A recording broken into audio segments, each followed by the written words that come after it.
روزگاری زیر پلها، کنار جاده ها و در گوشه و کنار شهرها چهره های دیده می شد که سالها در دام اعتیاد گرفتار بودند. انسان هایی که نه تنها سلامت جسم بلکه امید به آینده را نیز از دست داده بودند. اکنون با روی کار آمدن امارت اسلامی افغانستان و با اجرای برنامه‌های جمع آوری، درمان و بازپروری معتادان زمینه بازگشت هزاران تن به زندگی عادی فراهم شده است.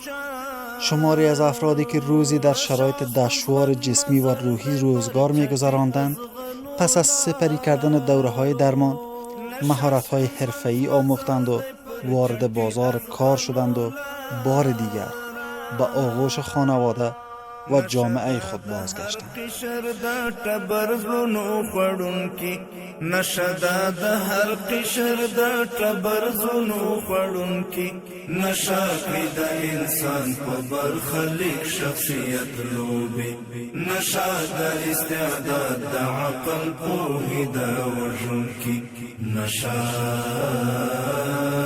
نشا نشا نشا نشا د سړی توبل دایره نسړی باسی نشا له اقتصاد او لروغتیا نه لګی باسی نشا له اقتصاد او لروغتیا نه لګی باسی نشا د بدیو بدنامیو لارکون کی نشدا د بدیو بدنامیو لارکون کی نشا کړی د انسان په برخلیک شخصیت لوبي.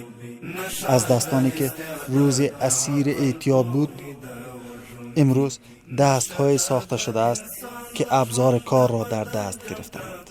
از چهره‌هایی که نشان از رنج و فرسودگی داشت، اکنون امید به آینده و انگیزه برای ساختن یک زندگی تازه دیده می شود. این روایت گذری از اعتیاد به زندگی است. روایتی که امارت اسلامی افغانستان آن را نتیجه برنامه‌های درمان، توانمندسازی و بازگردانیدن معتادان به جامعه و زندگی عنوان می کند.